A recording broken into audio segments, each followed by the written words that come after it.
Hi everyone, welcome back to Great to Lead. I'm Michelle and today we're diving into something that affects all of us, what I like to call the mess in your head. Do you ever find yourself replaying entire conversations in your mind, deciding how things will go, interpreting others' actions, or making everything about you? If so, you're not alone. But the truth is those unproductive thought patterns or stinkin' thinking don't just affect your mood, they impact how you lead and the results you get. As leaders, our responses shape the experiences of those that we lead. So let's talk about how to get rid of those messy, automatic thoughts and reframe them to become more effective, objective, and resilient. Here's the deal. How we think determines how we respond, and how we respond determines how effective we are. I've had my fair share of moments where messy thinking led me to jump to conclusions, hesitate to act, or even approach the situation with the wrong attitude entirely. Does that sound familiar? And it's no wonder, as humans, many of our reactions feel automatic and some are deeply rooted in past experiences. But there's good news.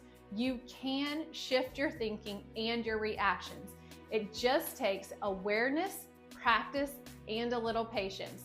So let's start by identifying some common types of unproductive thinking that might mess with your head. The first one is all or nothing thinking. This is when you think in absolutes. I always get overlooked for promotions, or she never follows through on tasks that I give her. Listen for words like always, never, everyone, worse, best. These extremes rarely reflect reality. Here's an example. Let's say you vent to a colleague about another employee by saying, she complains about everything. Now, is that true, or is the truth that she complains a lot, but not about everything? Recognizing this difference helps you shift from exaggeration to fact. Be cautious. Venting can feel good in the moment, but be mindful of who you vent to. Choose someone trustworthy who can redirect your thinking and help you move forward. Overgeneralization is another type of unproductive thinking. This is when we draw conclusions based on one isolated event. For example, I felt awkward in my interview and I'm always so awkward and no one will ever hire me.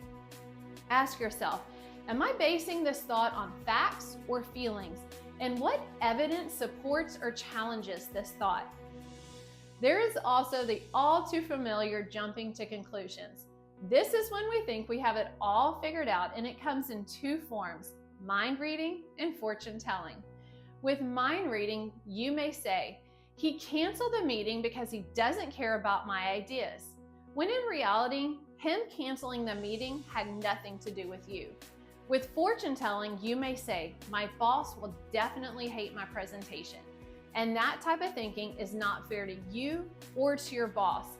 And when this happens, pause and ask, can I really predict the future or read minds? And then, what's a more helpful way to look at this situation?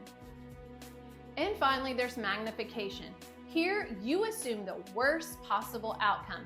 For example, if I don't close this deal today, I'll lose the client and get fired. I guess this could be true, but in more cases than not, getting fired because you don't close one deal will not cost your job. When this happens, acknowledge you're blowing things out of proportion and focus on what is in your control.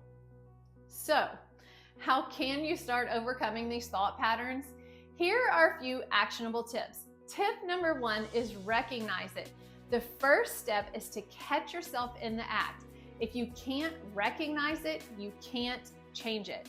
When your emotions start to rise, ask yourself, are my emotions based on facts or feelings? Am I reacting automatically? Am I jumping to the worst case scenario possible? Tip 2 is to slow down. Pause before reacting. Even 5 to 10 seconds can help you refocus your thoughts. After you've recognized your thoughts are taking over and you've paused for a few seconds, try one or all of these next tips. Tip number 3 is try to reframe the situation. This is where you shift your perspective by asking, what evidence supports my thoughts? Or is there another explanation for the behavior of the other person?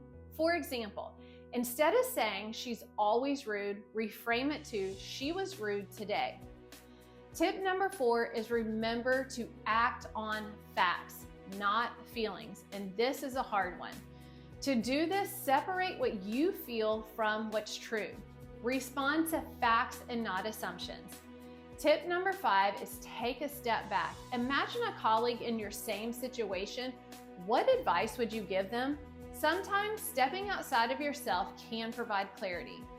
And finally, tip 6 is to focus on solutions.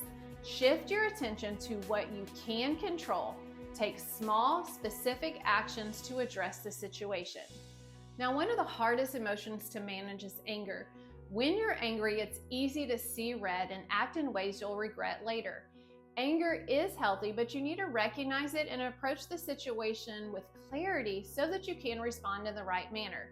So to help, ask yourself, could there be a reason the person acted in the way that they did that has nothing to do with me? Or what about this situation is causing me to get angry? And what's another way I could respond?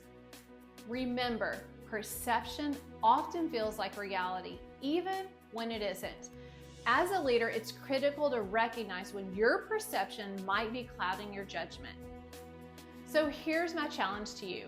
Take a moment today to reflect on your thought patterns. Ask yourself, am I thinking clearly or is my stinking thinking getting in the way? Remember, your thoughts shape your actions and your actions shape your leadership. By practicing techniques like reframing and focusing on facts rather than feelings, you'll begin to shift your mindset and improve your effectiveness as a leader. Thank you so much for tuning in. If you found this helpful, please like, subscribe, and share with others who could use a mindset shift. Until next time, strive to be a leader who inspires and leads with greatness.